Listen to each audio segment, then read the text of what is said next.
Ba-dum, bum, bum, ba-da-dum, bum, bum. This is the team song, and we're rolling. Maybe it's going to be the team song. Who knows? Just putting it out there as a little bit of an idea that I came up with previously on the podcast that I was doing a few minutes ago until I had a problem with the headphones where the latency.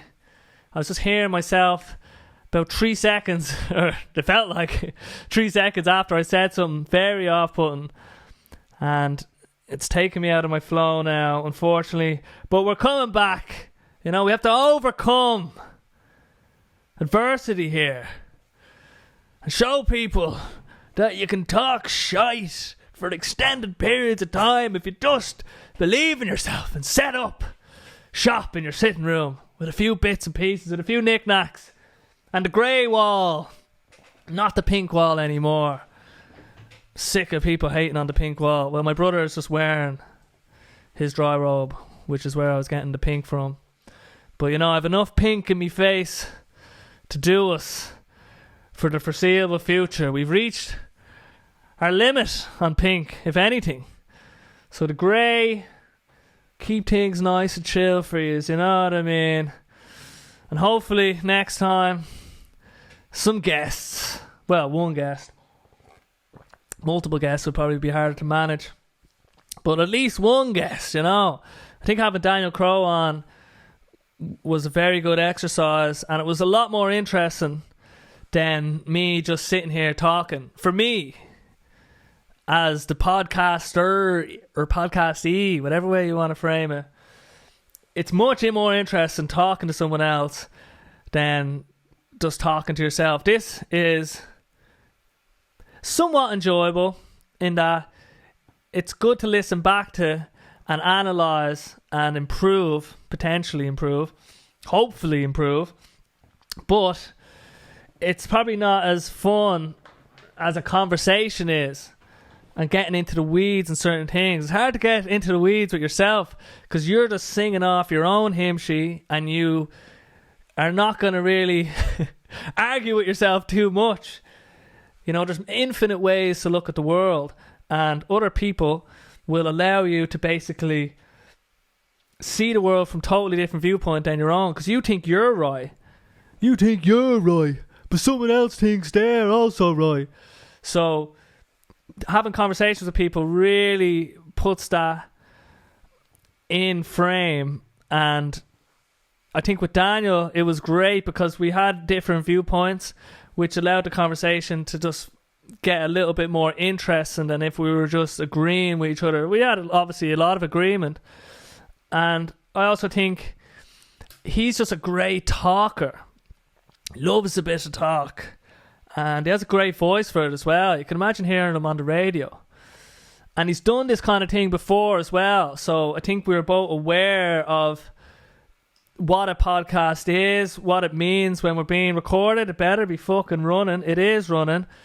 And how to not get in each other's way too much when the conversation is going. So I'll speak, then you speak. So, and we had learned from the previous podcast that we did on his Trapped Chatterbox podcast that we wanted to avoid the interviewee type podcast, and that's what I do want to avoid in the future. I want to try to keep it conversational, but it's actually hard to do conversational. You kind of have to lead with statements versus questions. I think that's a better way of doing it, and try to not prepare too much.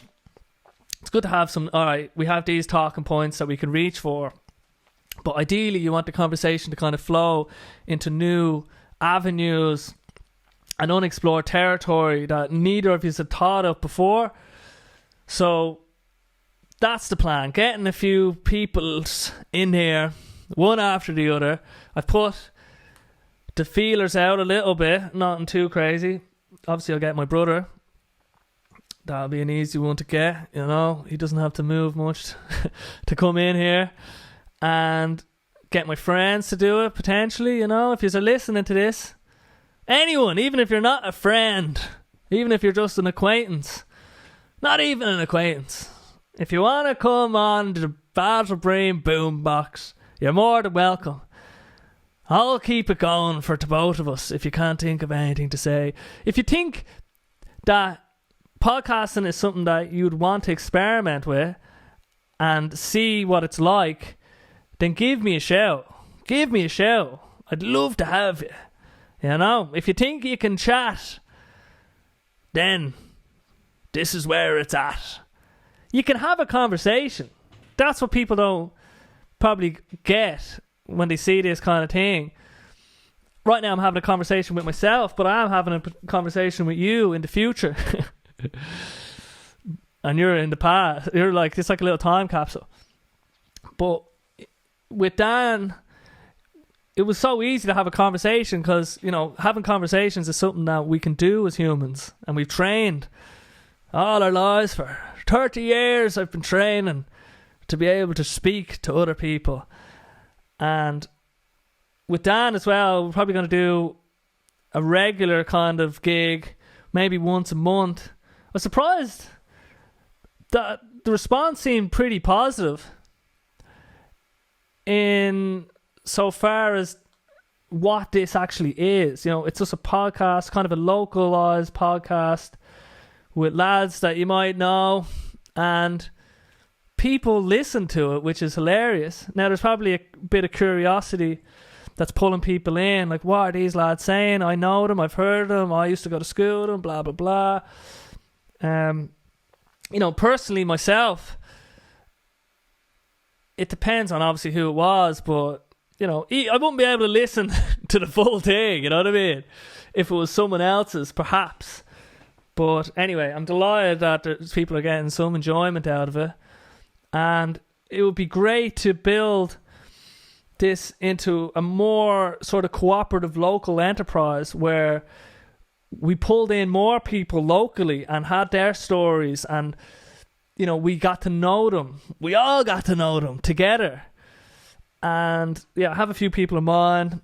There's a few friends, people I admire and respect, and I think they would do really well on this. And people that I'd love to speak to in this format, because it changes the sort of lens and viewpoint when you know you're being recorded and you're sitting here, which I think would be a very interesting dynamic to get some people in on. So if you're listening to this, and if you're a friend, you know I'm coming for you. And if you're not a friend, or just an acquaintance, then come on in. The water's fine. Actually, one of the little lads there after pissing in it, but you won't even notice it with the chlorine. So podcast guests, we're going to look for guests, because it's more interesting for me, and it's more interesting for you, whoever you are. We're making progress on a few fronts. We got the guitar sorted, finally. Gonna try play a song in a bit. We have the audio, the pickup system, finally up to scratch. It's been a lot of pain, but we're getting ready to record again. That's the whole point of upgrading this. And I got a new guitar, I sold the other one, and it's gonna sound as good as it'll sound now. As good as I can make it sound. 80% of the value will be gained from fucking around with new guitars and pickup systems. And I'm just happy now that it's all kind of resolved. I had to deal with so many people like installing it, then pulling it out, and anyway, I won't go bore you with it. And then we're going to get back busking, and then we're going to get back gigging. I was doing a bit of busking in town today. I was just picking up something, and I brought my guitar. Just went to Temple Bar, just took out the old guitar. Don't mean for all this to rhyme. You know, I'm just that good. I can't help but rhyme. It was good though, just sitting there, playing a few tunes. Kind of no amplification. And it just gave me that itch. Once again, that needs to get scratched. Getting out there into the world, performing for people in person versus through a little screen. Although, you know, it's a decent substitute, but there's just something about the live experience. I'm looking forward to getting back to Skerries. I'm looking forward to getting into town. Now that I have a better sounding system and, you know, my overall skill level in singing and playing has improved, as it's always improving, hopefully. And I've loads of songs that I'm very proud of, and I think they have some legs, and we're going to give them some legs, and they're going to start running around Dublin in all the open mics and the streets and in Skerries, of course. I'll be down to the harbour back when the wind dies down a little bit. So it's going to be good. It's going to be good. I'm selling my 360 camera.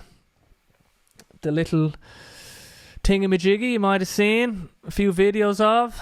I had it mounted to my guitar and I was recording videos. And then I had to edit the videos. And I had to edit hours of footage and cutting bits out. And very time consuming. Very time consuming. It wouldn't have been as bad if, let's say, I was doing something like this and then I was going to edit it afterwards. But it's the fact that I had to watch the kind of whole thing. I'd just be skipping through. Alright, that looks kind of funny. That doesn't look funny. But it was all about content and just having something to post, which I realised that that's the wrong way to do it. It just depends on what you are trying to achieve. And what I want to achieve is I want to get to a place where I can enjoy what I'm doing. Not just be putting content out, but enjoy the process of making the content as well. If I'm going to do it at all, there's no point in doing it if I'm not enjoying it. And if it's not sort of beneficial to the overall enterprise of my musicianship. So there's many other things I can do like this. There's much more benefit to trying to record myself speaking in front of a camera for extended periods of time and hoping that I strike gold every now and again than there is in chopping up videos of me just busking. And if you're busking and you're out in the world and people see you performing, then that's the moment.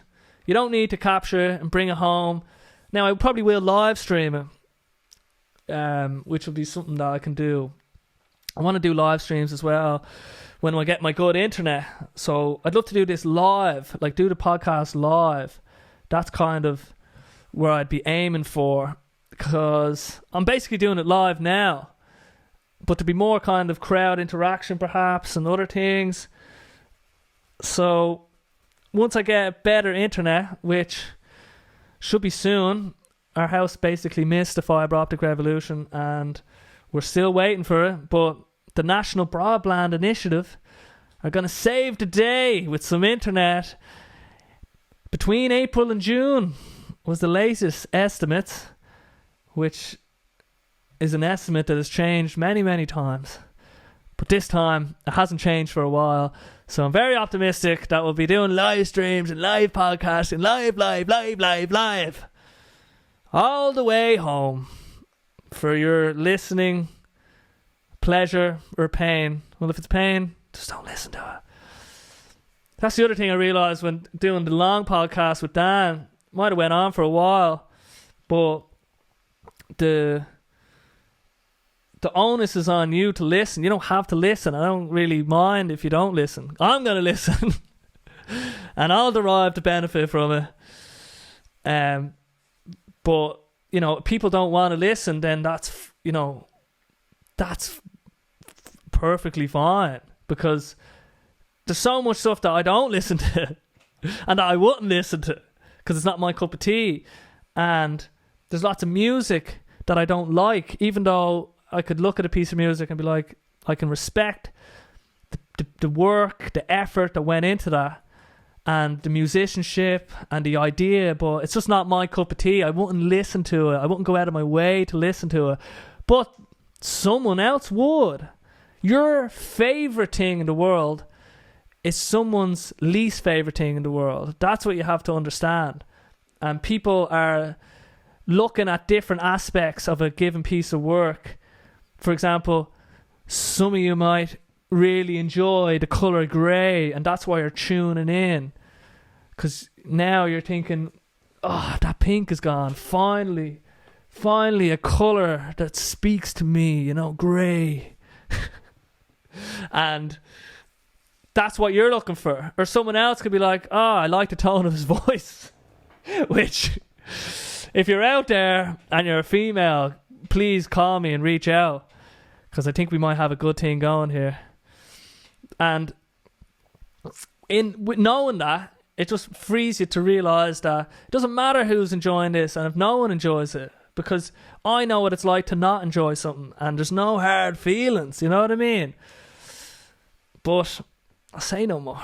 I'll take a sup of my water, and I'll try look at my few bullet points that I just put together just before this. This kind of just all happened quickly and fast and agile and other adjectives for speed that I can't seem to muster up right now. And I'm probably going to hate listening back to that little segment. Why did you say agile? It didn't even make sense. But I'll try gander at something. I already covered busking in town. I already covered the camera. I already covered stuff. You've nothing else to say. Except for the worry that the world is all coming to an end. Thanks to Russia messing around in Europe. Honestly, just relax, Putin, you know what I mean? Why can't we all just relax? It's 2022. Everyone in the developed world is mostly grand. You know what I mean? You don't need more territory, and it's just a terrible situation in Ukraine. And on a high level, it's a terrible situation for the world, because Russia are involved, and Russia have nukes, and anytime superpowers with nukes are involved in any sort of conflict, there's always the potential that it can escalate. And that's why you're seeing the US and NATO not, push it too far with no-fly zones or military aid, because that would trigger World War III. And that's something we really want to avoid, because that'll be the last war. As soon as war is declared from either America to Russia or vice versa, someone's going to press that button and the nukes are going to fly. And when that first one goes, the next one's going to go. And there's thousands of them. And it's going to be terrible for everyone. And even here in Skerries, we might survive. A direct impact on Dublin. We're on the periphery of where the largest bomb would reach. There's a website online where you can see what a certain nuke would look like if it hit a given area, what radius it would take up. So I was just having a little look, you know what I mean? Just out of curiosity, of course. And we'd be safe. But the nuclear winter would soon set in, and there's no escape from that, because plants won't be able to photosynthesize, and we're fucked. It's the same thing that's what's going to happen in about 400,000 to 800,000 years. The sun is expanding as it ages, and eventually it's going to reach a point where it doesn't produce the photons in a way that the current methods of photosynthesis will be able to operate on. But I'd say the plants will evolve as it's expanding. But we won't get sidetracked by science and photons. We'll focus on the end of the world and what that means for our humanity and our species. I mean, 10% of us probably will survive an all-out nuclear war, but it'd be such a shame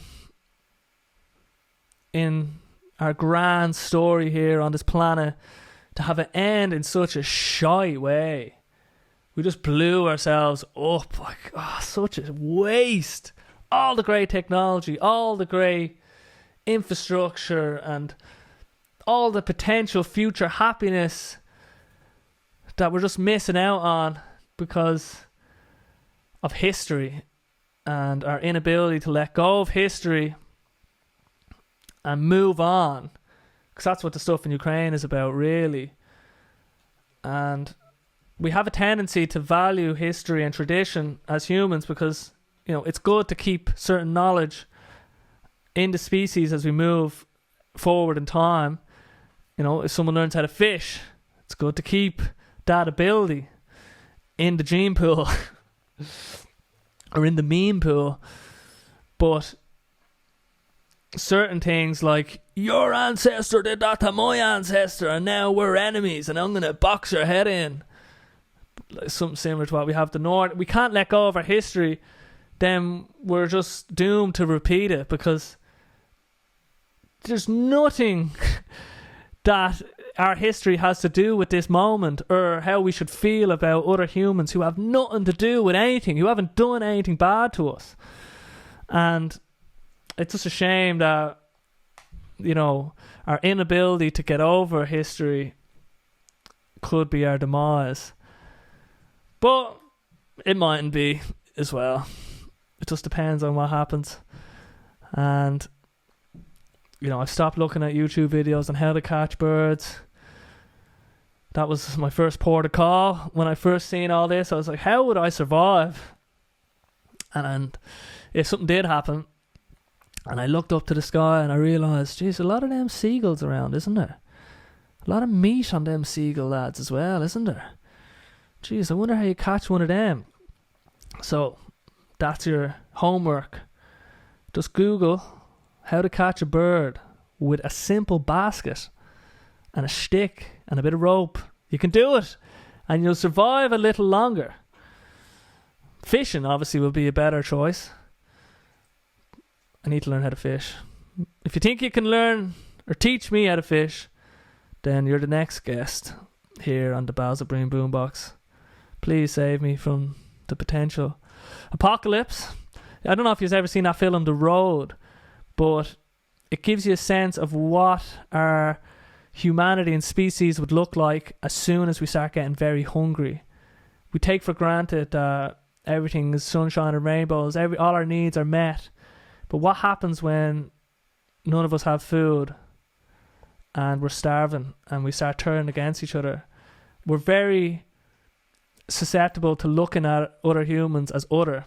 If you look at what happened in Nazi Germany and all the other terrible atrocities, racism, looking at the other, and we're able to put them in a box, that means we can do anything to these people because they're not us and they're not people.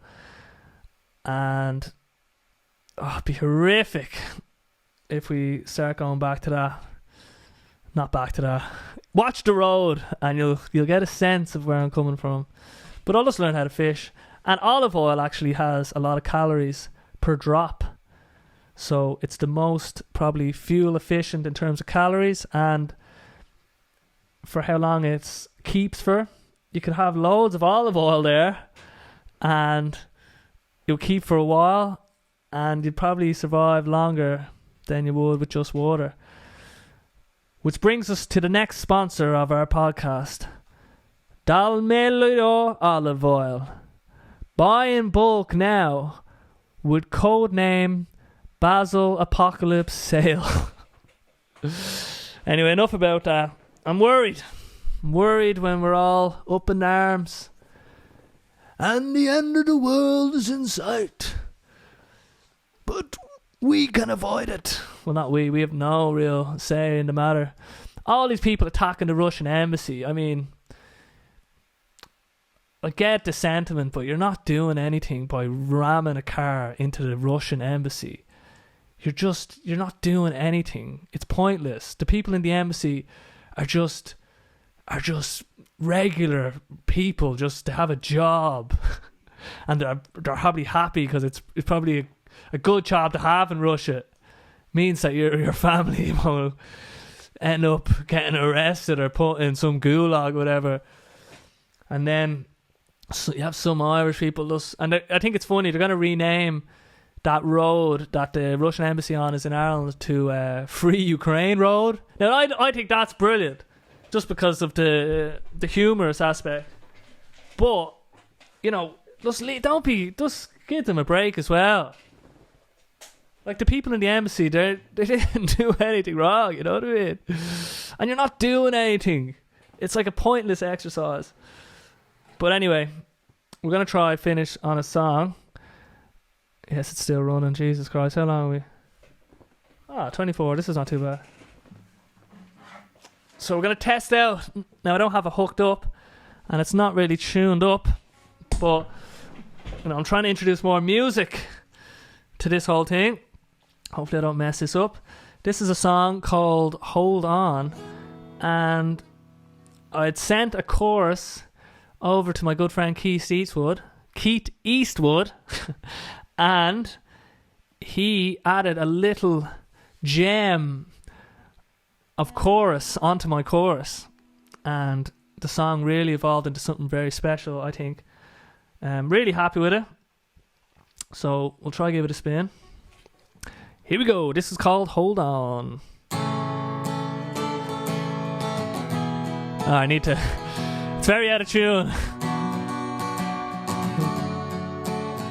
Well, not very out of tune, but anyway.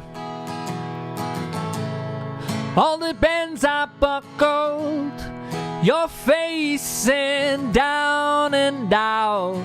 This life got too heavy.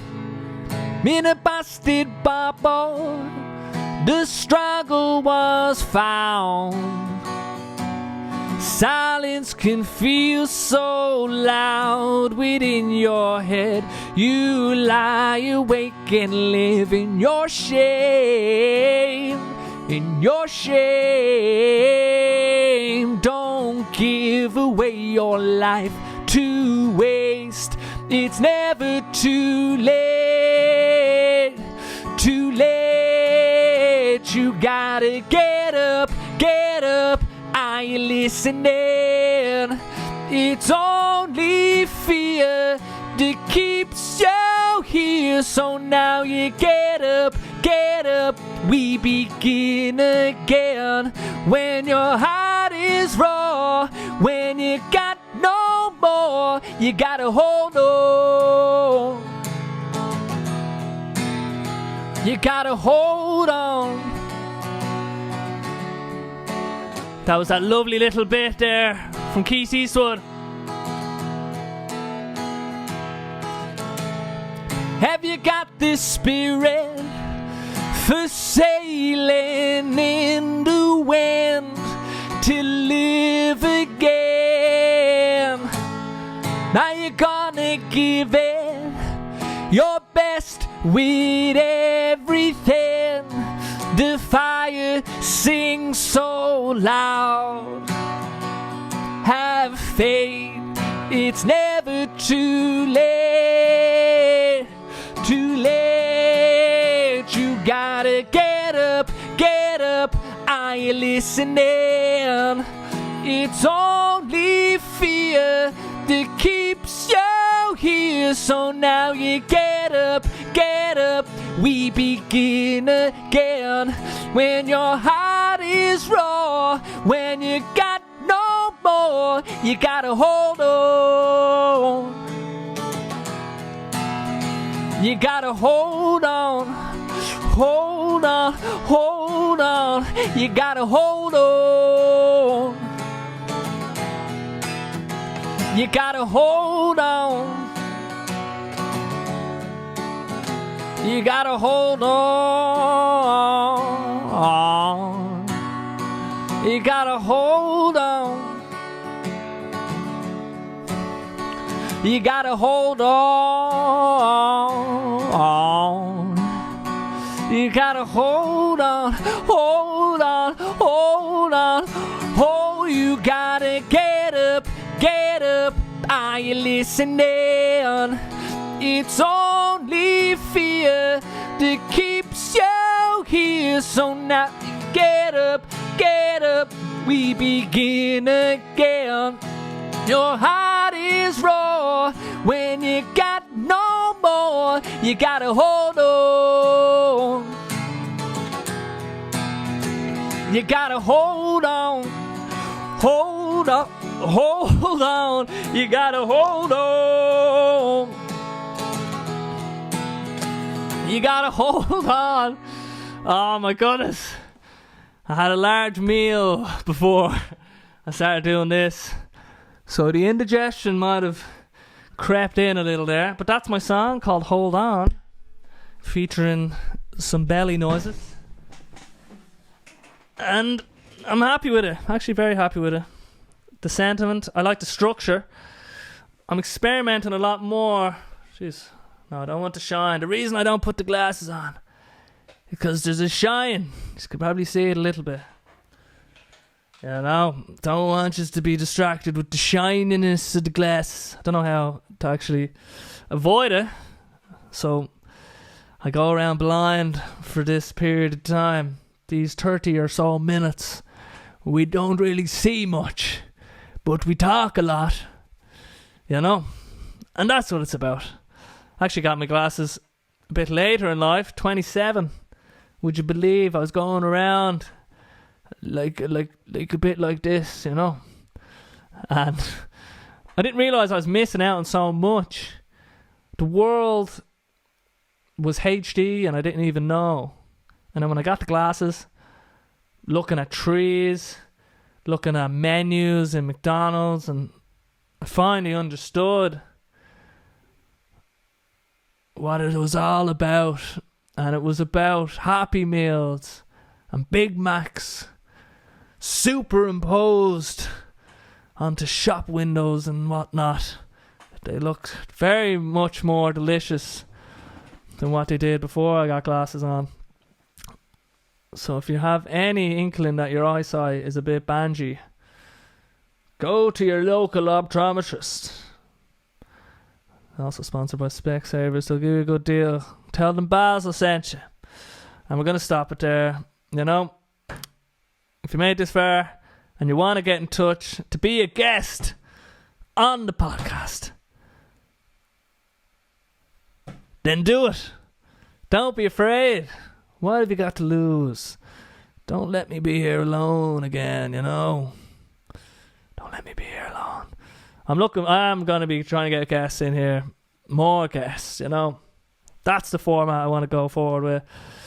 This is great, but, you know, we need a reason to live. And that reason is understanding our fellow men and women. I don't know if I'm going to get any women in, actually.